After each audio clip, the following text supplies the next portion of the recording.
Assalamualaikum warahmatullahi wabarakatuh. Nama saya Detasya Nabila. Saya dari kelas 12 MIPA 1. Hari ini saya akan menjelaskan peran pemuda di masa perubahan Orde Baru dan reformasi. Pemerintahan masa Orde Baru berlangsung hingga 32 tahun, tepatnya tanggal 1966 hingga 1998. Ada berbagai kebijakan dilakukan oleh pemerintah masa Orde Baru. Meski sebagian yang baik untuk kelangsungan bangsa Indonesia, ada juga kebijakan yang dianggap tidak memihak pada rakyat. Berbagai masalah yang akhirnya memicu proses yang menghasilkan dua peristiwa besar sejarah Indonesia. Yang pertama ada peristiwa Trisakti. Setelah sebelumnya mahasiswa melakukan HMI atau Himpunan Mahasiswa Islam, Denpasar melakukan unjuk rasa menuntut reformasi pada tanggal 4 Mei 1998. 4 organisasi mahasiswa mengajukan usulan melalui sidang umum MPR kedua. Berbagai usaha telah dilakukan untuk membawa reformasi di Indonesia, mulai dari diskusi antar guru besar hingga unjuk rasa. Sampai akhirnya pada tanggal 12 Mei 1998 terjadi demonstrasi besar-besaran di depan Universitas Trisakti di Jakarta. Peristiwa ini memakan 6 korban jiwa dari kalangan mahasiswa akibat tembakan aparat keamanan. Di antaranya ada Elang Mulia Lesmana, ada Heri Hertanto, Hendri Rawan Lesmana, dan Hafidin Royan. Peristiwa ini kemudian dikenal dengan nama tragedi Trisakti.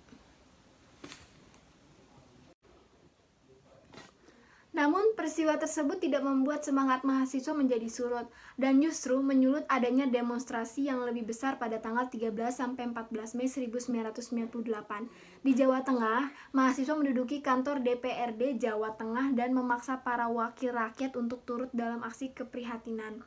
Selain di Jawa Tengah, kerusuhan juga terjadi di wilayah Indonesia lainnya termasuk di Jakarta. Aksi tersebut diperparah dengan penjarahan di berbagai belahan Jakarta. Puncaknya pada tanggal 18 Mei 1998, mahasiswa berhasil menduduki atap gedung DPR atau MPR RI di Senayan. Di hari yang sama, Ketua MPR dan DPR RI Harmoko menyarankan Presiden untuk mengundurkan diri. Mahasiswa pun menuntut dilakukannya sidang istimewa, namun pada saat itu Presiden Soeharto tidak ingin mengundurkan dirinya. Dari berbagai usaha tersebut akhirnya membuahkan hasil. Pada tanggal 19 Mei 1998, beberapa menteri Kabinet Soeharto memutuskan untuk mundur dari jabatannya.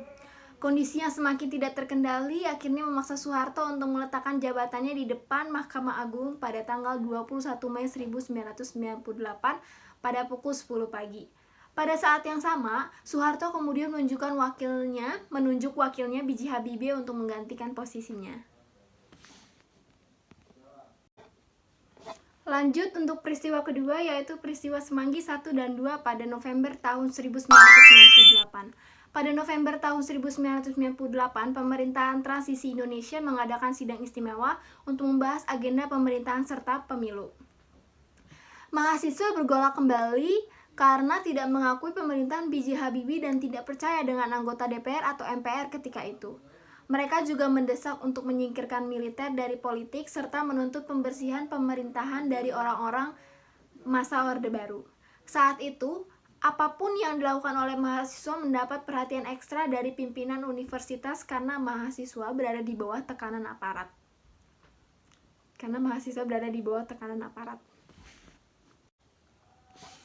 Tragedi Semanggi menunjuk kepada dua kejadian protes masyarakat terhadap pelaksanaan dan agenda sidang istimewa yang mengakibatkan tewasnya warga sipil. Kejadian pertama dikenal dengan tragedi Semanggi 1 yang terjadi pada 11 sampai 13 November 1998 yang menyebabkan tewasnya 17 warga sipil. Kejadian kedua dikenal dengan tragedi Semanggi 2 terjadi pada 24 September 1999 yang menyebabkan tewasnya seorang mahasiswa dari 11 orang lainnya di seluruh Jakarta serta menyebabkan 217 korban luka-luka. Dari kedua sejarah Indonesia yang telah saya jelaskan membuktikan bahwa perjuangan pemuda itu tidak bisa dibendung. Pemuda merupakan sosok yang berani dan cerdas, termasuk peran pemuda di masa perubahan Orde Baru ke reformasi. Sekian penjelasan dari saya dalam peran pemuda.